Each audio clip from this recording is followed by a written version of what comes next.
Good afternoon, everyone. So this is day 4. Good, very good. Day 4 and second session. So it tells me you are all very receptive. Okay. So in this up to now, what sort of data have you seen? Medical imaging. Some feedback. Can I have some mic, please? What type of data have you looked at until now in all the lectures? Radiology data, then we looked at pathology data, and we also looked at some of the transcriptomics or Good. genomics data. So if you look at the radiology and pathology data, what type of data is it? These are all images, right?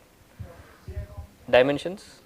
What about dimensions? 2-dimensional, 3-dimensional, at least 2-dimensional, right? So lot of medical data is actually not 2-dimensional. It's actually 1-dimensional. So in today's session, we are going to look at 1-dimensional time series data. So for example, if you look at the ECG signal or EEG signal, these are all 1-dimensional data. So when we say 1 dimension means x-axis time, y-axis voltage. So another thing I wanted to highlight, so first difference is the dimensionality of the data. So it's 1-dimensional data that we look at, and because we have a very diverse audience, I also wanted to highlight another point. So what is the difference between so what do you mean by diagnosis actually? When we say diagnosis, disease diagnosis, or let us say here we have put the title as characterization, disease characterization, what comes to your mind? What do you think? I think diagnosis is like to detect the category of the disease or the type of the disease. Okay, identifying Yeah. the disease, right? Yeah, please, next. When we talk about diagnosis, we think that a disease has already happened. We are looking at the symptoms and we are trying to predict whether it is the same thing that we are thinking or not. Correct. So it's more of disease identification. So generally, and what is therapeutics? Treatment. So treatment happens after diagnosis. So it is after you identify the disease, then you do treatment, right? There are certain diseases, for example, once you have done the diagnosis, doctor actually prescribes a certain dosage or medication for a fixed amount of time. Then you are expected that in majority of the cases the patient will recover, right? And there are certain diseases in which these diseases are for lifelong, okay. So in these diseases actually you require disease monitoring. So that brings us to the point here. If you look at the title here over there, continuous monitoring. So diseases which are for a longer period of time, they require monitoring, okay. So we have moved on from diagnosis, now we are in the domain of therapeutics, and in therapeutics under certain diseases you require continuous monitoring, okay. So it has been shown that if you do continuous monitoring of disease markers, it actually helps in improving the therapeutic outcome. So you get better treatment outcomes. So we will have a look at certain papers. So in this like in this talk, so we will look at some very basic, we will start from very basics, we will look at little bit of history, present and the future, okay. So we will cover everything more or less, okay. So starting on, so if we go to the next slide. So if we talk about monitoring, then we are actually talking about different kinds of biochemicals. Biochemicals are essentially biomarkers which are being used to monitor the condition of the patient, okay. So there are different types of biomarkers. They have been divided into two parts mainly, vitals and biochemicals. So there are two groups, okay. So a recent paper actually which came out in Nature Electronics, so they actually divided these two the ways or different monitoring into two different parts. So you can monitor vitals, you can monitor biomarkers. So when you talk about vitals, you can see the typical vitals are ECG, heart rate, blood pressure, SpO2, respiration rate, EEG, basal body temperature, GSR, gait and tremor. So these are actually more of you can say physiological, these actually, if you talk about, if somebody is here from electronics background, so these are more of like signals, or rather I should say these are some things which are we call them as biosignals, okay, biosignals. Then when we come to biochemicals, these are metabolites, protein, glucose for example is a biochemical or a biomarker, biochemical biomarker. and then we have different kinds of pH, hormone, stress markers, inflammatory markers. So you can actually use these markers to continuously monitor the condition of the disease. Okay. So you can monitor via vitals or you can monitor via biochemicals. Okay. Now depending upon whether if you are building an application for continuous monitoring, depending upon the disease that you are monitoring, depending upon the target biomarker that you are monitoring, whether you are monitoring vitals or you are monitoring biochemicals, the approach will differ. Okay. The design of the device will differ, the approach will differ. Okay.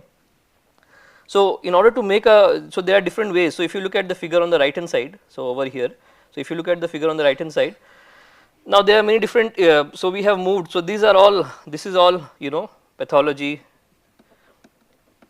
or which is happening inside the body. You can say, as an engineer you can say inside, and this is something which is outside body, and outside body we are actually making devices to monitor the different biomarkers. Okay. So you have you can make products like this, which is head and eye wear or ear wear. So these can be used to monitor EEG or EOG, electrooculogram, and then you have different types of sensor systems which we will use to monitor different biomarkers or different biochemicals. Okay. So you can have a wearable sensor which is actually continuously monitoring your glucose levels. So today I will show you a person who is wearing this glucose sensor, and I will show you the continuous glucose monitoring sensor also. So in this you are actually getting, so without the patient having to measure himself or herself, you can actually keep on getting the glucose level continuously every 5 minutes or every 15 minutes. So it happens automatically. And these, so not only glucose, you can also monitor lactate, cortisol is, so these are also other, so cortisol generally is used for stress. Okay. Lactate is a marker for aerobic or anaerobic respiration. So if you are, let's say somebody is interested into exercise monitoring, so there is a point, if you keep on exercising you will switch, body switches from aerobic to anaerobic exercise, and let's say somebody is a sports person and they might want to monitor their anaerobic performance, then lactate is the marker. So there are many different applications which are actually being used. So you have, so if you recap in your mind, you can think of diagnosis, then you have monitoring. So not always you go through this pathway where it is diagnosis and so diagnosis, therapeutics, then within therapeutics you have monitoring. Okay. So not always you may have to do this monitoring because of some disease, like I said, somebody is a sports person, they want to monitor their health. There is no disease, but they still want some sort of monitoring. They monitor their glucose, lactate levels, they monitor their EMG activity to estimate how much stress is being put on their muscles. So in this way, overall there is a drive to develop wearable sensors. So there is a drive, overall there is a research need, or there is a market need to develop wearable sensors for continuous monitoring. So if you look at, if you look in your own life, you must have done a blood test. So blood test is called as a spot measurement. So you measure it once, but continuous monitoring will do it continuously, in the background, even like you are not doing anything, but so there are sensors which are continuously monitoring it. So these continuous monitoring, you might ask why it is necessary. There are certain evidence which shows that, I will show you some papers also, where it shows that if somebody is continuously monitoring, it is better than spot monitoring. Okay. Anyway, so these are different markers. So you might ask, let us say sodium. So in this table you can see there are different markers, sodium chloride, potassium, calcium, and a host of different markers, a list of different markers. In this table actually it is given what is the physiological range. Let us say you want to monitor in sweat. Sweat means non-invasive, you do not need to insert a needle inside it, from the sweat itself you can monitor. So what is the typical physiological range in which you are expected, and this is the sensing modality. Okay. So these are all electrochemical sensing modality. So these are all electrochemical sensing modes. So different markers will have different kinds of sensing modality. Okay. So generally for glucose, lactate, the modality is chronoamperometry or amperometry. Okay. Similarly, depending upon the, so these are metallic ions. So for these we go for square wave stripping voltammetry. So, different and for cortisol you can measure in your saliva also, cortisol you can measure in sweat also and in blood as well. So, they all actually work on EIS, electrochemical impedance spectroscopy. Okay. So, this is the sensing modality. So, if you look at the sensor, you have the body, let us say, so I think engineers are more familiar with this block diagrams.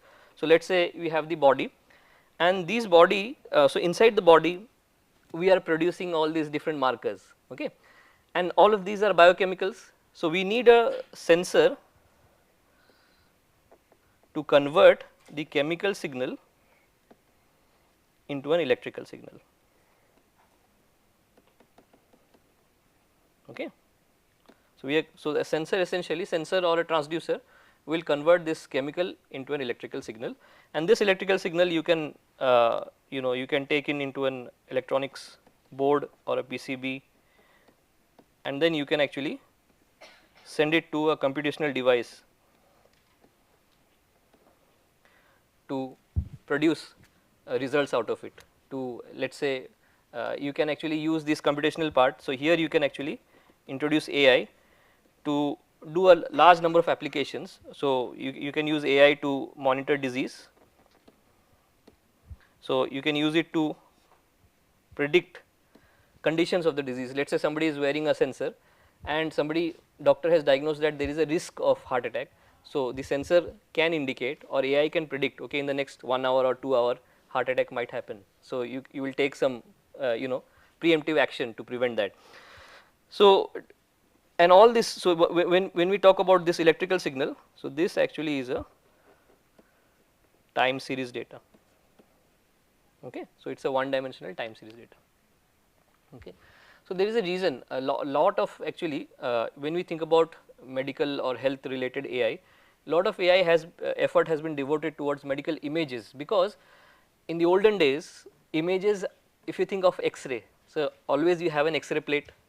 Okay. So, these were the things that were recorded for a very long time.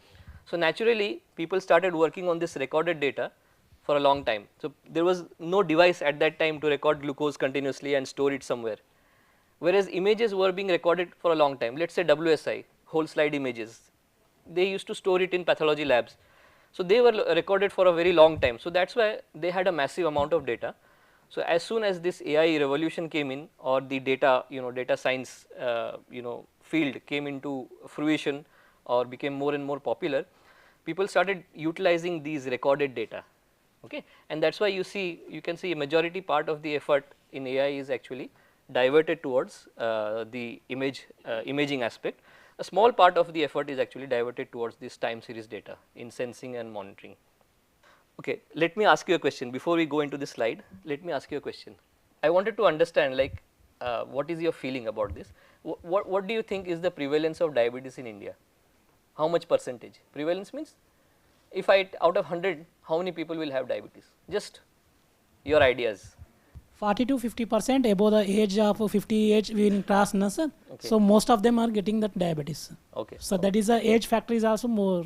Okay, considering age, you are saying up to 1 in 2 person will have Yes. diabetes. Okay, anyone else? Any other figures? On an average 10%, sir.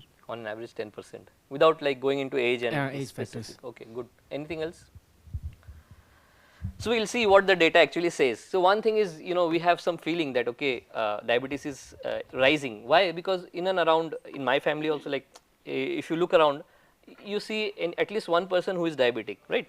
So, there is a feeling that the diabetes, there is the number of diabetes cases are rising. So, we will see how much it is actually, what the truth is. So, this is actually a survey which was carried out, funded by the ICMR. So, there is an agency called the Madras Diabetes Foundation. So, in collaboration with ICMR, so they conducted this study called as the ICMR India B17 study. Okay. So, this study actually it was done to estimate the prevalence of diabetes. Let us see what is the prevalence of diabetes. So, before going into the numbers, I just wanted to highlight this difference. So, if you look at the right hand side plot here, so this is the urban area and rural area, and in the urban area diabetes is more than 10%. It is more prevalent in the urban areas. Okay. Just some data to show you. Now, not only diabetes, there is a condition called as pre-diabetes. Okay. So, if somebody has pre-diabetes, that means if they do not take care, they are likely to develop diabetes. Okay. So, again here also we see that there is a difference between the urban and rural populations in India. Okay. So, you can see these are different prevalence levels. So, in the urban area it is almost, in many states it is more than 50%, 15%, 1.5, and in rural areas it is slightly less. Okay. So, if you look at the overall, what is the overall? So, the overall is diabetes prevalence according to this paper, this survey is around 11.4%. Okay. But if you look at the pre-diabetes, so this is what I am worried about. So, if you look at the pre-diabetes, the prevalence is around 15.3%. Imagine the worst case scenario is if all the pre-diabetes becomes diabetes, then it is close to 26% or 27%. Okay. So, it becomes almost like 1 in 3 persons or 30%. So, for this reason we need to figure out, and diabetes is not alone. So, diabetes, if somebody has diabetes, the risk for other non-communicable diseases increases, whether it is kidney or heart, like cardiac or chronic kidney disease, CKD, all of this actually increases. And there are some doctors and some scientists who believe that it may also lead to increase in the prevalence of cancer as well. So, because this is a metabolic condition, so some doctors actually classify it more as a metabolic condition. Okay. Anyway, so since there is a problem here, the reason I put up these slides is to highlight that there is a problem which needs solving. Okay. So, the effort is not only from the doctor's side, we as engineers or biotechnologists can also contribute towards this effort. So, let us see how we can do it. Now, diabetes is an interesting problem. Why? Because in diabetes it actually requires continuous monitoring. So, diabetes is a long term condition. So, if the person is diabetic for a period of time, then this condition does not become reversible, it stays on. So, in order to lead a healthy lifestyle, it requires actually a continuous monitoring scenario. So, you have to continuously monitor the glucose level, give the medication based on that, and there are a host of other things that you can monitor. But the problem here in India is that there is a very high patient volume, and there is also lack of awareness, health awareness. So, people do not really, so in the early stages diabetes will not have any symptom. So, people are not really bothered about it. And then the traditional method for treating diabetes is called as track, where you have to keep track of all these 5 things. Okay. Physical activity, diet, weight, and medication, everything you have to incorporate together. So, it is becoming little bit hard, or it's a pressure on the patient to actually deal with this condition, because all this continuous monitoring, it's actually very tough to some extent, especially if somebody is living in a rural area where they might be far away from healthcare professionals. So, for them this actually is a problem. So, with this if we have continuous monitoring application, so we have to make this in such a way that it can be expanded to a large, it can be wearable, so patient can wear it easily, and it should be easily operatable, like patient should not have difficulty operating it. So, even this spot glucose measurement, sometimes people are scared to prick their fingers as well. Okay. So, that actually leads to lack of patient compliance. So, you can prevent all this with the help of continuous monitoring. Okay. So, if you develop some continuous monitoring devices, especially I can show you the CGM sensor, continuous glucose monitoring sensor, you do not need any finger prick for that, it does it automatically. Okay. And in your iPhone or in your whatever Android, you can actually get regular updates, what is your glucose level at what time, and in this way you can track your glucose level. So, the vision actually is to shift. So, I told you there is a burden of disease management. So, if somebody is suffering from diabetes, there is a high chance that there is a burden of disease management, how to manage that disease either on the patient or on the caregivers. Okay. So, they have to continuously monitoring their glucose level, and if they are on insulin, then they have to monitor their glucose level, calculate the dosage of insulin, and then take the insulin, so manually. And so, it is okay for to some extent if somebody is suffering from type, like if somebody is more mature, but in type 1 diabetes it is actually happening in kids. So, it is very difficult for them. So, it is their parents who are their primary caregivers. So, in type 1 diabetes, because it happens very early in the in age, so that time the primary caregiver is the parent, and then they have to also give insulin to the student to the child. So, all of this actually becomes like a burden of disease management. So, the vision actually is to shift this burden of disease management from patients to machines. Okay. So, so the goal is that we automate this process, so that patients do not have to worry about it. Okay. So, they do not have to worry about pricking their finger, calculating the glucose. It should happen actually, calculating the insulin, it should happen automatically. So, that is the bigger vision of continuous monitoring. So, that a person who is having a disease and person who is not having a disease, their lifestyle becomes similar. So, the lifestyle or the quality of life for a person who is having the disease should become as good as the lifestyle or way of life of a person without a disease. So, that is the vision actually which we are pursuing. So, if you take the case of type 1 diabetes, then you can see in the corner. So, this actually was mentioned by one of the vice presidents of Medtronic. Medtronic is a big medical device company. So, according to her, it is actually 180 decisions. According to their estimates, a person living with type 1 diabetes, they have to make 180 decisions a day. Okay. In a single day, 180 decisions on top of living life, in addition to life. Okay. So, this is a massive burden on the patient. So, the goal is to shift this burden of 180 decisions from patients to machines, and the AI revolution is actually enabling that to some extent. I will show you some cases today and you will see how it is helping. Right. So, moving on. So, we have to build devices which can automatically or autonomously monitor disease markers like biosensors, and then determine. These are few questions. Okay. So, if you are making devices for continuous monitoring, especially for continuous therapeutics, then you have to answer 3 questions. When, sorry, 2 questions, and how much. So, these are the 2 questions primarily that the AI has to actually answer. When means when to give the dosage and how much dose to give. So, these 2 questions it has to answer. Okay. In certain cases you might have a third question also, depending upon, let us say there are certain applications where you might have multiple injections. Let us say there is something called as the bio inspired artificial pancreas.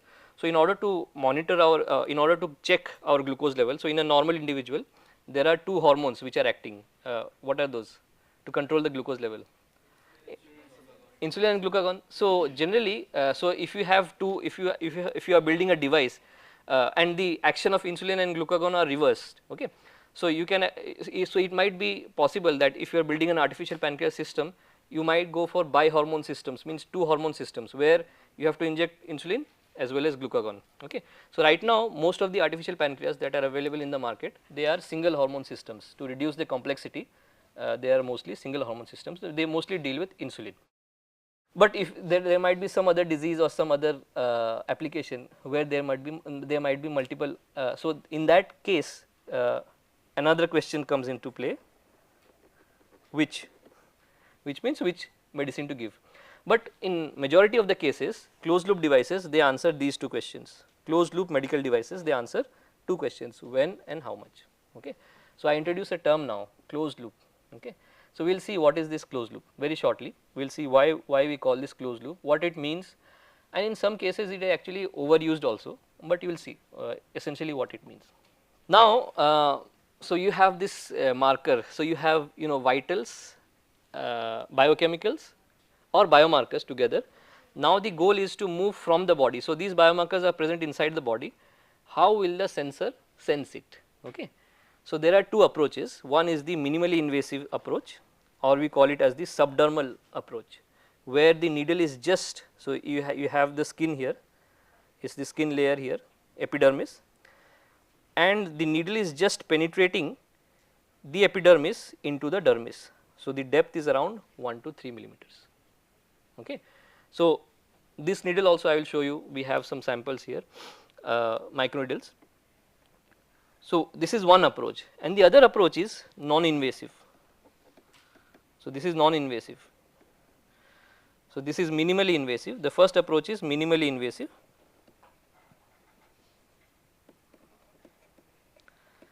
and the second approach is non-invasive. So, both these approaches have their own advantages and disadvantages. Okay. So, in minimally invasive, this depth of the needle is around 1 to 3 millimeters, and non-invasive is there is no depth required, it is actually extracted. Okay. So, you can extract these markers through various means. You can extract this using electric field, you can extract it, you may not even extract it, you can use infrared spectroscopy, near infrared spectroscopy, NIR, to also detect. So, there are many different ways in which you can actually do non-invasive detection. Okay. Now, most of the sensors, that wearable sensors that you will be making, or you if you want to make, then it would be either of these two. It would be either a minimally invasive solution or a non-invasive solution if you are making it for continuous monitoring. Okay. So, if you think of the glucometer is probably the most widely used biosensor. So, so the spot glucose monitoring, it's actually you are not monitoring continuously, you are doing spot monitoring. Okay. You take your blood once, you draw your blood once, capillary blood from the finger, and you take it once. But continuous monitoring means the device will be with the user, they will be wearing it all the time, whether they are sleeping or walking or running, they will be wearing it. So, for these application you can either go for a minimally invasive or a non-invasive approach. So, this non-invasive approach where you are using an electric field to extract the fluids, it is called as reverse iontophoresis. Reverse iontophoresis. Okay. And so, what is the origin? What is the origin of these markers? How are we able to sense this? So, if you look closely at this figure over here, if you look closely at this figure has been drawn very nicely, and it actually shows that my microneedle is away from the blood capillaries. Okay. So, it is not touching the capillaries, it is away from the blood capillaries. So, that means any minimally invasive solution, ideally you do not want the sensor to actually touch blood.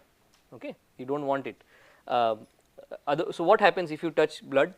So, if you are drawing blood, in the blood there are white blood cells, there are white blood cells present in this space also, there might be white blood cells present in this space also, but the volume of the white blood cells that are present in blood is quite high.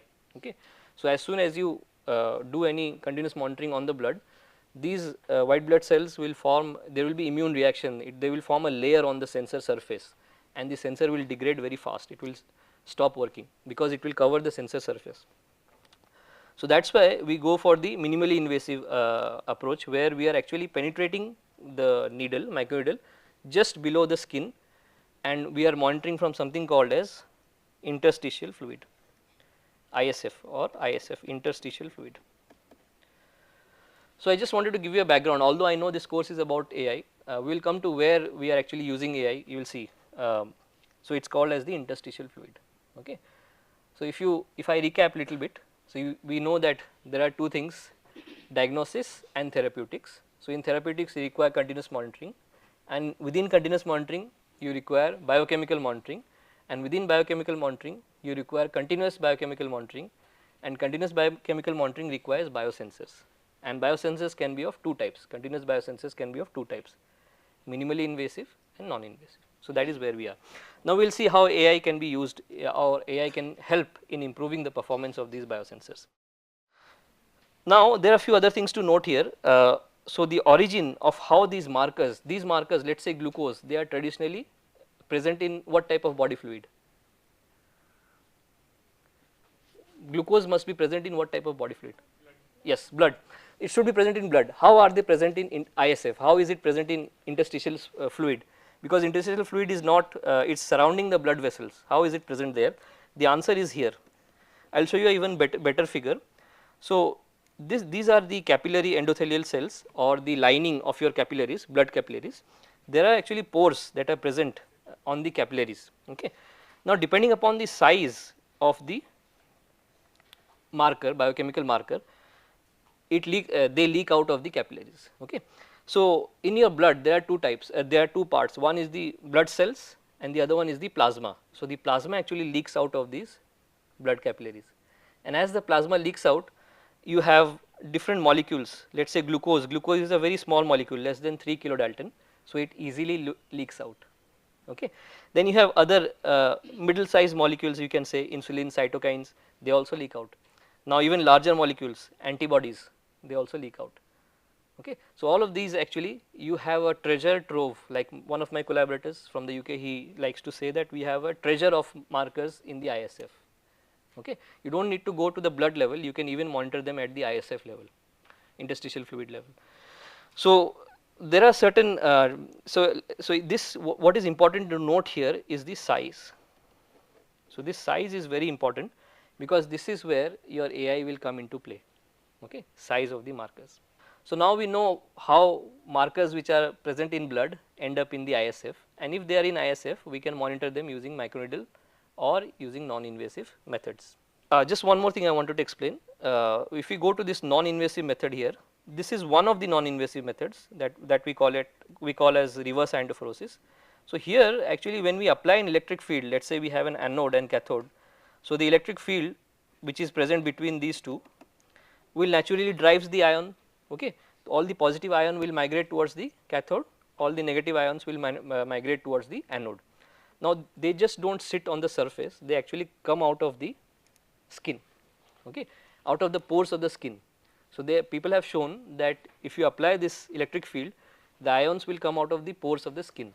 And not only that, because these ions as they are moving, glucose traditionally has no charge on it, but as these ions are moving, when there is an ionic flux, they also push non-charged molecules outside as well. So glucose can also be pushed out because of this ionic flow which is present due to the electric field. Clear? This is something which we can look at in a later stage. So if you look at the entire device development, if you want to develop sensors, then the process starts with the design. Okay. So this is more of the engineering aspect of the sensors, where you have the design. So how will you design, what are the materials that you use, what type of sensing mechanism will you use, is it electrochemical impedance spectroscopy, is it amperometry, is it corona amperometry, is it pulse voltammetry. So all of these things or questions are being answered at the design phase. Then you have to look at the manufacturing. So if you have made a sensor in the lab, you cannot market it unless the sensor design process or the sensor development process fits with the manufacturing capabilities. So let us say in industrial manufacturing, let us say in the lab you might be able to make up to 10, 20, 30 prototypes, but you cannot market this unless you are able to make thousands of them, okay, thousands, 10,000s of them, large production volume. So for that you have to actually ensure something called as DFM, design for manufacturability, and that is the manufacturing stage. And then once you have manufactured, this is the clinical testing phase, and then finally if all goes well at the clinical validation and your sensor is working well, then you can actually go into the deployment phase. And in deployment again there are certain questions that need to be answered, which is linearity of the sensor. Linearity, what do I mean by linearity? So what does the sensor do? It converts a chemical signal into an electrical signal. So there should be linearity in this conversion. So let us say I have x axis here, and here I have mentioned concentration, okay, concentration of let us say glucose, and then corresponding here over here I will have electrical. So on one axis I have chemical, on the other axis I have electrical. So they will be let us say microamps current. So generally glucose is detected using corona amperometry or amperometry. So here you would have current. So this conversion should be linear, okay. So this conversion should be linear. Why it has to be linear? Because if I take the slope of this line, so this slope of the line actually is giving me something called as sensitivity, okay. Sensitivity is nothing but the conversion factor, okay. So if I have let us say 1 millimolar of glucose, what is the current that I am likely to see, okay. So that is, let us say for one, so if I say that my sensitivity is equal to x microamps per millimoles, that means for every millimolar change I am going to see x microamp current change, okay.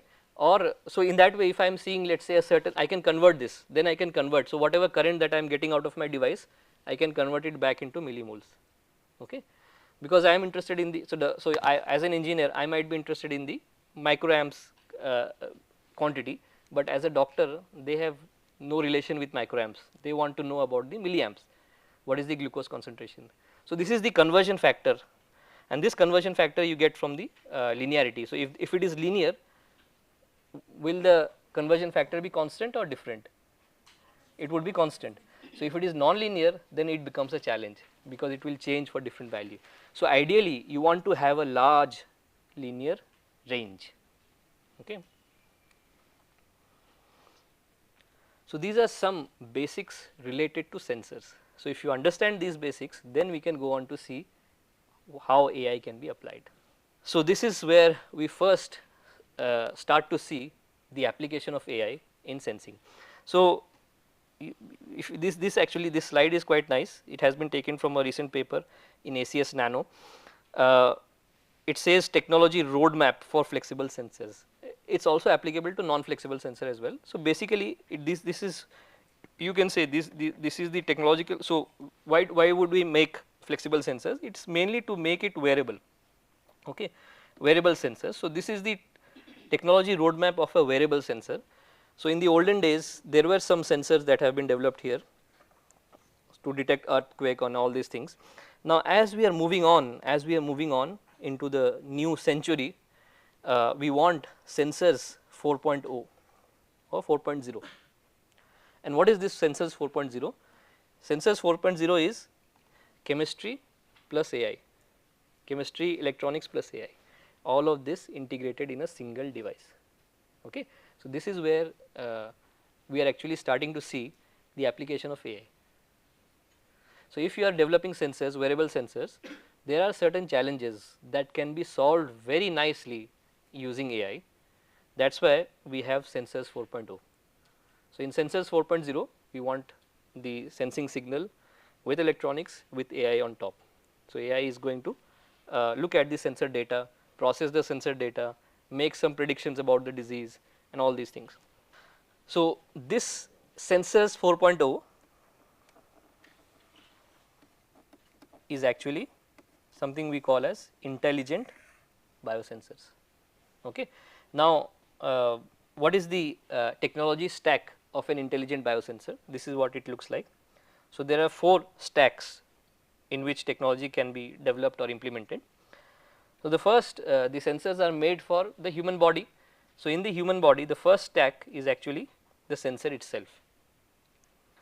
So, you can have the microneedle array, which is the sensor, and then you have the sensing layer on top of the microneedle array, and on top of the sensing layer you have the anti-fouling layer. Okay. The anti-fouling layer is to prevent the deposition of different immune reaction foulants, body foulants. Any sort of protein is like a fouling agent on the sensor. So, this is to prevent the deposition of the protein on the sensor surface in order to prevent the sensor from degrading fast. Okay. So, this is the stack 1. So, in stack 1, the first stack, we have the sensor itself. So, engineering wise it requires something called as microfabrication. This is the technology that is required to make the sensors. There are different microfabrication sensor methods. In stack 2 we have the electronics, we have the data acquisition systems which are sitting on top of the sensor, the data acquisition systems. So, these are the electronic chips, ICs, integrated circuits. So, there are many different types of integrated circuits. So, if you are the IC for an electrochemical sensor will be different from the IC that is designed for an EMG or EEG signal and all this. And they also combine communication. So, we can send the data to a mobile or a computer, and all of this actually comes in stack 1, stack 2, instrumentation and continuous sensing. Now, stack 3 comes the mobile app, where you might deploy some AI if you wish, if it is possible, some edge AI. So, generally this mobile is called as the edge device, in typical AI terminology we call this mobile as an edge device. It may be the sensor itself, it is not a mobile phone, the sensor itself can also be considered as an edge device. So, ideally you want the AI to be deployed on the edge if it is possible, because AI requires lot of memory, lot of processing power. In some cases it is not possible, but you can also deploy there, and whatever data that you are getting from stack 1 and 2, it is processed in stack 3, and this in the decision making process AI is involved, and what is it answering? When and how much, like I told you earlier.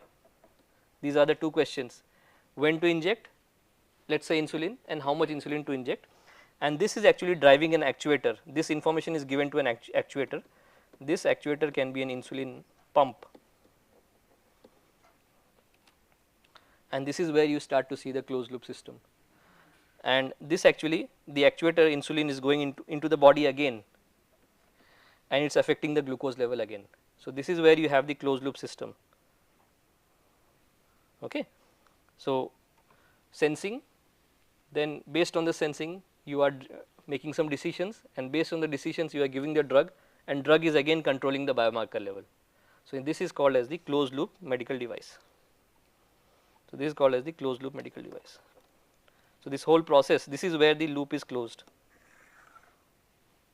closed loop medical device, and on the stack 3 you have AI and software, and the final stack is actually the cloud, where you can store the data. So, here there is also another option. Most of the AI models, let us say deep neural networks, they are very hard to train on edge devices, they require a lot of memory. So, what people do is generally they train the model in the cloud and they deploy in the edge. So, the trained model, like sir was saying yesterday, you can transfer weights. So, you can actually download the weights on the edge device and it works fine. Okay. So, in this way, and you may need to update your AI model frequently on a regular basis. So, this is how the closed loop. So, this process is called as the closed loop diabetes management.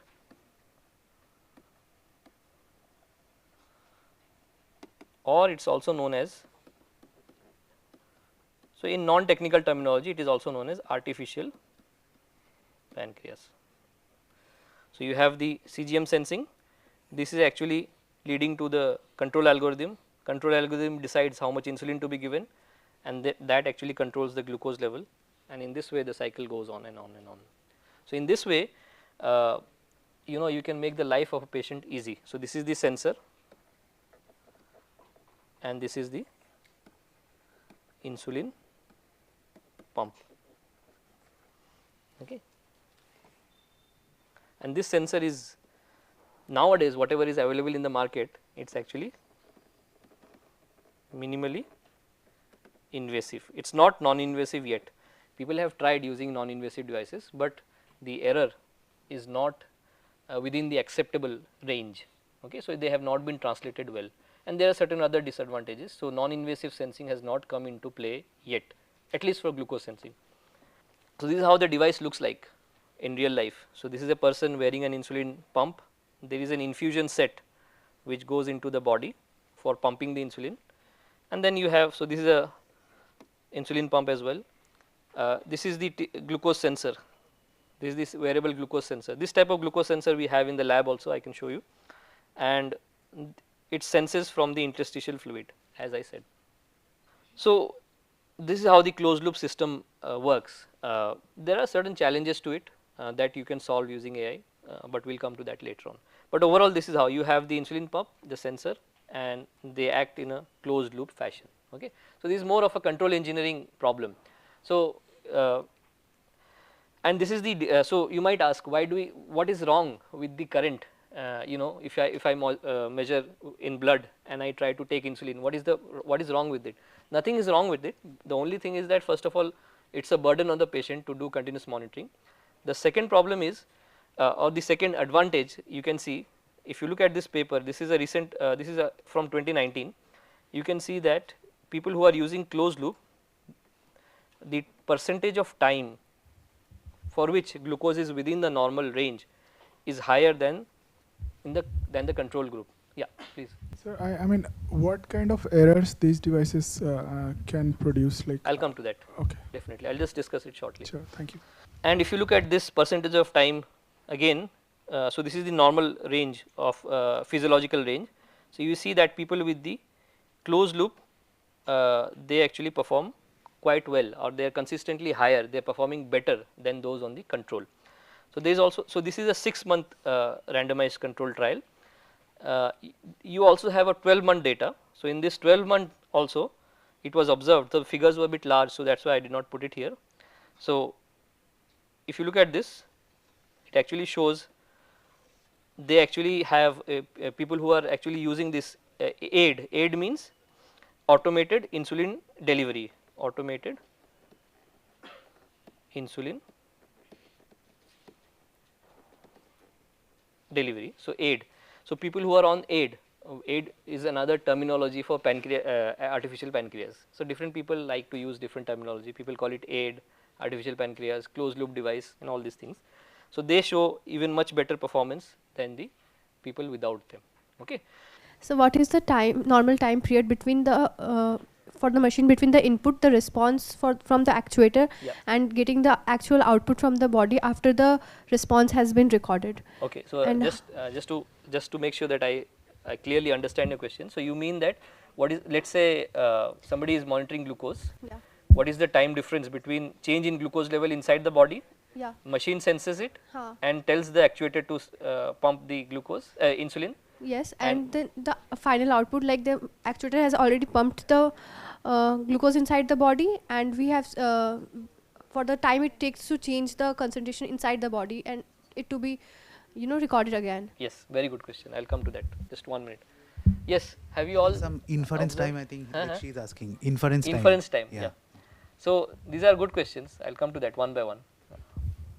So, first I will deal with the delay between the Sir. blood glucose level and the sensing. Okay. So, I will come to that first. Sir, will there be insulin infused in it or something? Like, In the muscle, nahi, so I'm then- asking in that machine. in that machine I will show you. So, here if you look closely, there is a cartridge here, Oh, right, there is a cartridge. So, you can actually change. So, depending upon the pump, you can store up to 20 units, if I am not wrong. 20 units means 20 ml, I guess, 20 ml of insulin inside the machine, then you have to replace it. The problem, there are certain issues, I will discuss that also. What are the issues with, current issues with this? Sir, my question is about little bit psychological. Yeah, yeah, yeah. So I have seen a recent research where about this wearable sensors or like wearable watches. Yeah. They found that like there is a nocebo effect. Like there is a negative effect psychologically. They feel that like they are not up to the mark, or maybe a kind of psychological trigger. Yes. So like will this device can impact that can Yes.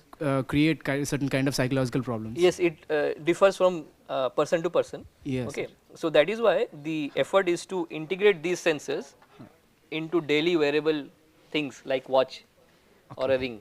So, people do not feel conscious. So, if it is on the arm, let us say in India mostly we wear t-shirts. So, it might be exposed and people will feel conscious that what is, so that is Yeah. what you are saying, Yes, right? sir, yes, sir. Nocebo. Exactly, So, exactly. so that is why there is an effort to make, so that is why you can make accelerometers and make it like a band and wear it. Why like do kind of people- ornaments. Yeah, like an ornament. And why is it why is it like a watch? It's because to get rid of this nocebo effect. Yes, yes, Yeah. yes. So nowadays, in recent years, there has been effort of making these devices integrated into daily wearable things like rings or watch in this way. Okay, not as a standalone device. Yes, sir, yes, It differs. Like some patients, they experience this. That's why actually it is being more and more integrated into daily devices. So that's why you see very less adaptation of wearable EEG systems. Yes, sir, yes, So like sir. a band. I have seen. Nobody sir. wants to wear that band and walk. So that's why. That's very valid point. Sir, Yes. Yeah. sir, what is the refill time for the insulin in that device? Yes. Because Yeah. as So- we store insulin, Yeah. like 4 to 5 degrees Celsius, Yeah.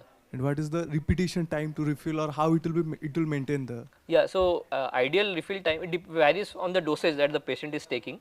So this is actually the ideal generally recommended from what I heard is daily. So every day you have to replace that cartridge. So that is for 1 day. But if for some reason, let's say somebody takes a large bolus, then it can vary also. So depends upon the dosage that, so that cartridge can hold up to, depending upon the pump, it can hold up to 20 ml. So depending upon how much dosage you are taking, that's its lasting. So about your temperature question, I am not entirely sure that how you store it. But generally insulin is stored in fridge in 4 degrees, but while there must be some lifetime outside it also. So where you can actually use it. So in India it is recommended to use. It's injected in the normal temperature Huh? after thawing it, Huh? but No. it's stored in. Yeah, it is stored in this, but I don't know how, like what type of insulin it is or how. So daily recommendation, I think it's that you change the cartridge like once in a day or something like that. Yeah. Yeah. Have you seen the microneedle? Microneedle, the square thing. So those, if you touch the surface, it feels little bit rough, right? So these are all small needles. It will not harm you in any way. It will just penetrate the skin. If you press very hard, there is a way to see whether it has penetrated the skin or not. So if on the surface of the skin, if you press it hard, you won't feel any pain. But after removing it, if you see the marks are remaining for more than 2 minutes, that means it has actually penetrated. Okay. Sir, I was asking Yeah. about artificial pancreas. Artificial pancreas. Yeah. Artificial pancreas is a combination of all these systems: sensor and insulin pump and algorithm. So I was asking ki uncomfortable wearing. Wearing this, wearing the pump. Yes, pump is little bit heavy, I agree. But still, the size of the pump, unfortunately we do not have a pump here. It is like the size of a credit card, and the weight is also almost So like it is the. better to test and give why to wear this. So that also you can do. So you can wear the sensor and you can give MDI. It's called as MDI, multiple daily injections. So because the pump is, the sensor is relatively cheap.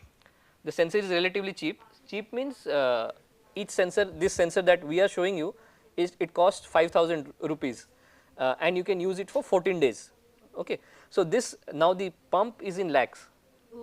Okay. So many people don't get to use, or they cannot afford the pumps maybe. So what they do is they use this continuous levels to do MDI, multiple daily injections also. Okay. So but the control definitely is better in the pumps, because actually there are two types of dosage, insulin dosage. If you look into the detail, so there is something called as the basal dosage. Basal dose means there is a background level of insulin always present in our body. Okay. And then when we eat, we have to take something called as the bolus dose. So background is the basal, and on top you have to give the bolus. Okay. So this pump, actually you can use it to give both. You can give a continuous infusion also, you can give a bolus also.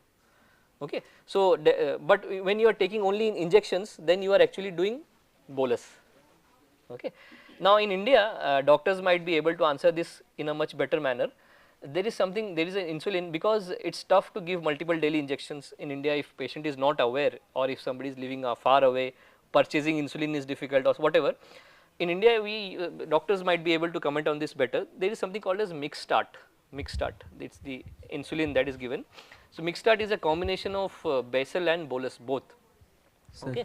It does offer cover, but of course the golden standard is this automated insulin. So there is a data set that we use in diabetes, like if you are using AI for diabetes, then there is a data set called as the Ohio type 1 diabetes data set. It's from the Ohio University. So if you look at their approach, they take basal and bolus both, whereas in the Indian scenario, our patients mostly take mixed start once or twice depending upon the doctor's prescription. Okay.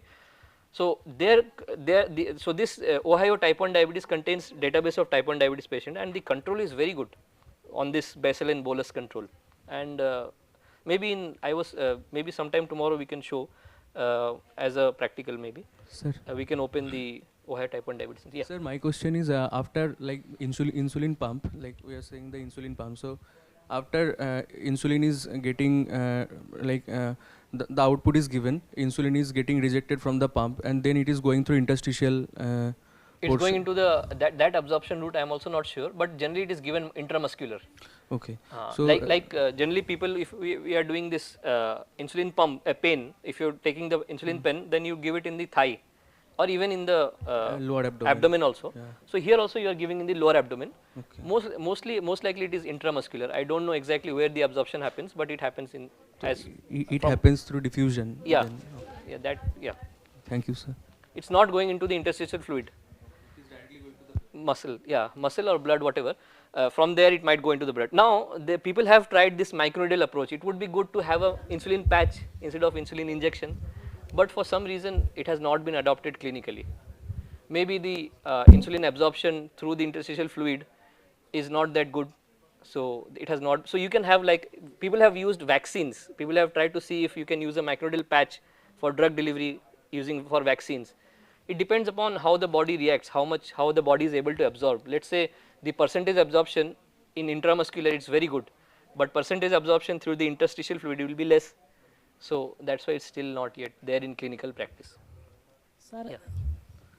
sir, recent study I saw that inhaler also coming into insulin. Like Inhaler, that. yes. Inhaler has recently been approved by FDA also. It is also coming. Inhaler. So this much of CGM is not required. CGM will be required. Pump may not be required. So that is the tank said that will be removed, right, sir? Yes. The CGM may not be required, but the how much insulin to inhale, How much intake? take, that might be required. And also it depends on the dosage of the insulin. Let's say somebody requires 20 units of insulin, it may not be possible to deliver intranasal. Okay, so then you still need injection. Okay, so there are, so sorry. Yes, some extent it is good, definitely. But there are like when people are advertising, they are not talking about the cons. They mostly talk about the pros. So intranasal also you can give. Nowadays there is a in India also it will be sold very soon. I also heard, but I am not sure what is the level it can be delivered. How many units of insulin you can deliver. So there might be, okay, 1 or 2, 3 or units might be possible, but very large units may not be possible. So you might be possible, it might be possible to give basal dose. Basal dose is very low, so it might be possible to give basal dose, but bolus you might require injection. So these are few advantages. Okay. So shall we move on? Right. So now, so there were a few questions. The question was, first of all, anyway, we see that the insulin delivery, like aid, automated insulin delivery is quite good, and it requires, it gives good performance clinically, and it is actually the glucose sensing happens through the interstitial fluid. Now there were some questions while we are looking at, there were some questions about the time, right? So if I write time or error, there were some questions about the error also. So in order to address this, so somebody said, what is the response time?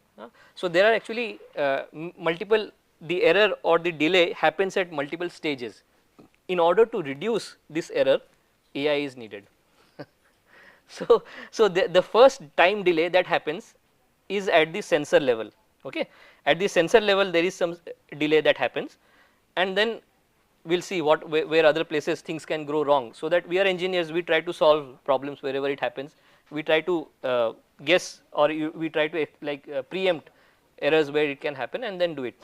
Anyway, so if we look at the interstitial fluid, so in interstitial fluid actually, so these are the sensing devices that you have already seen. Okay, in the market currently there are 3 different types of sensors.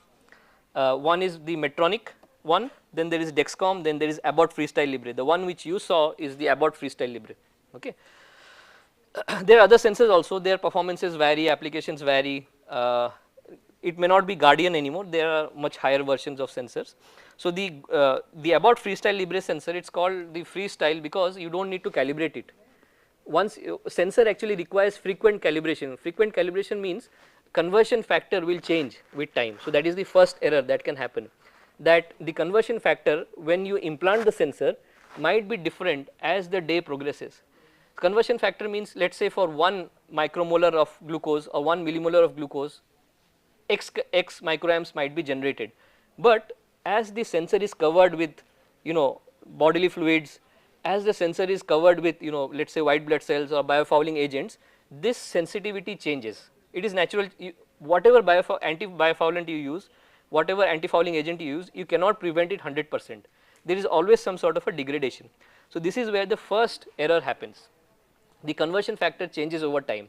Now this Freestyle Libre sensor, they have made the sensor in such a way that they don't ask you to calibrate it regularly.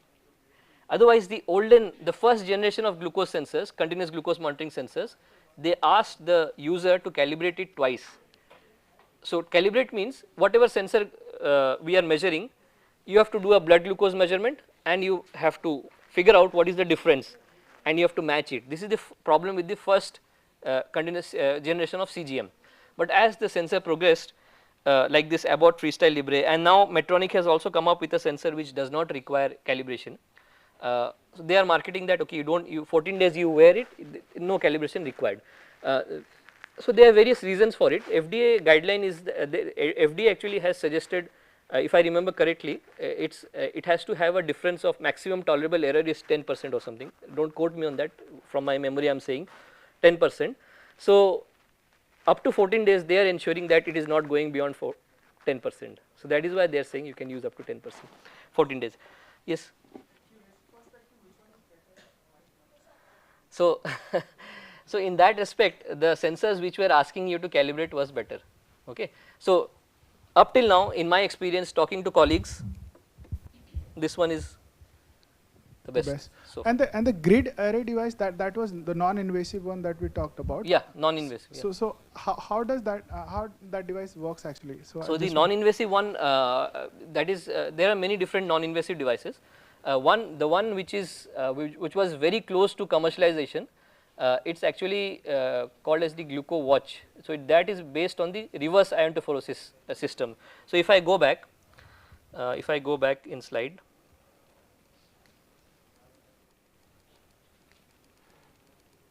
Yes. So this is the non-invasive one on the right hand side. So here actually we create an electric field between two electrodes. It's very simple. You create a static electric field between two electrodes.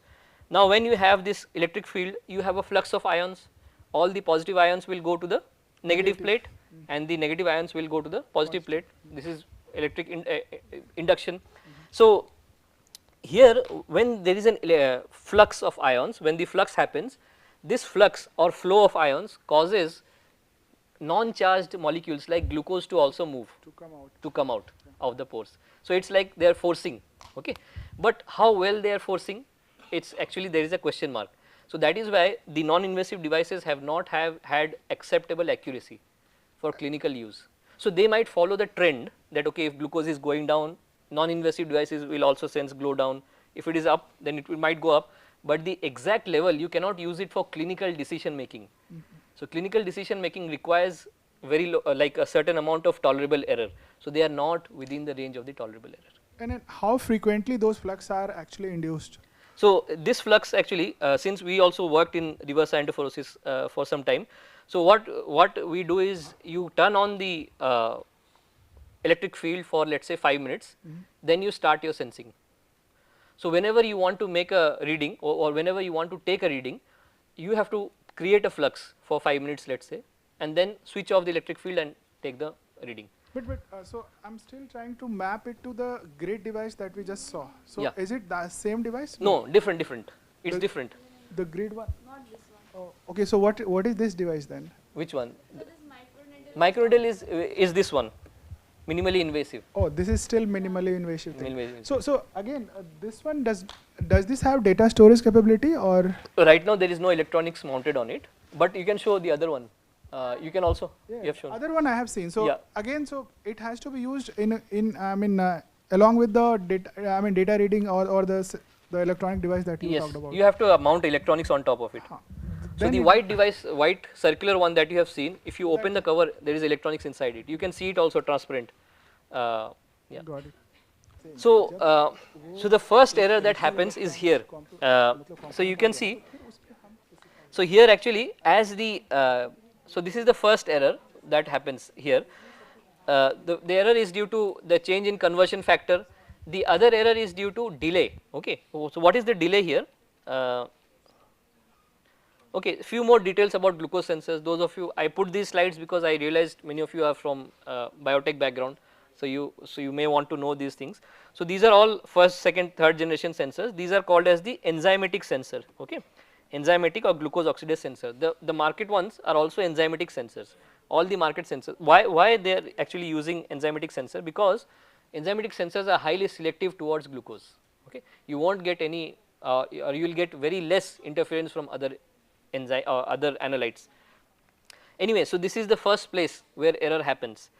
So what happens here, if you look at this diffusion, is in engineering we call it as, or even biology also, you call it as diffusion. So as the biomarkers or as the molecules are diffusing from the blood to the interstitial space, there is a, so this process of it's actually called as, they are actually modeled as a 2 compartment model. So biophysical modeling we call it as 2 compartment model. So there is one compartment is the blood vessel, so this is the blood vessel, and the other compartment is the, let us say, compartment A, and compartment B is the interstitial space. So as the molecules are moving from the blood vessel to the interstitial space, there is actually diffusion happening, and there are certain diffusion constants, okay. And this diffusion process is not a smooth process. So there is actually a time delay which happens here. So this is the first place where actually delay happen. So there is people have actually measured what is the typical delay. The typical delay is between 10 to 12 minutes. It can, in certain conferences I have also heard that this delay can go up to 15 to 20 minutes also. So there is a physiological delay of 10 to 12 minutes, means what I want to say is, let us say my glucose level changed at time t equals 4 p.m.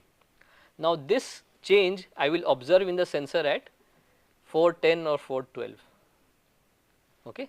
So this is the first place where the error happens, and this physiological delay actually causes the if I am making some decisions using based on these glucose levels, then it makes it difficult to make decisions, okay. So there are 2 scenarios which might happen.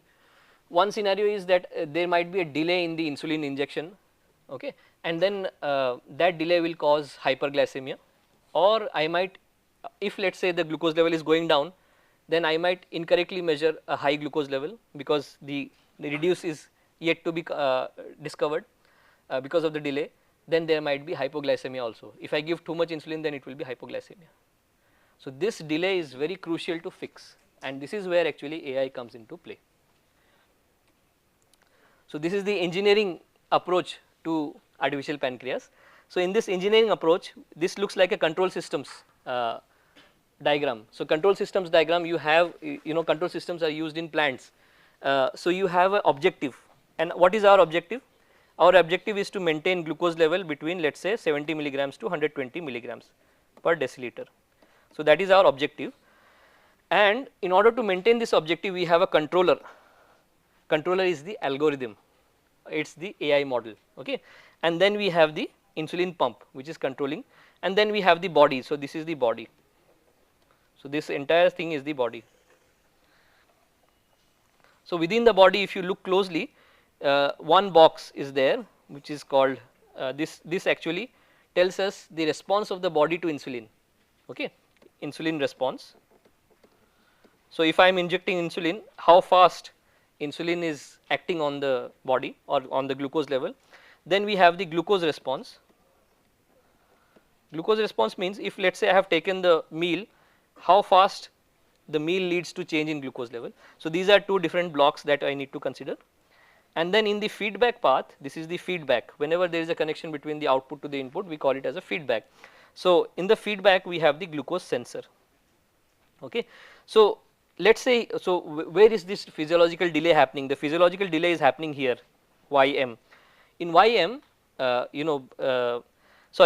YIV. So this is where the physiological delay is happening. So you might have, so it might be YIV plus T delay.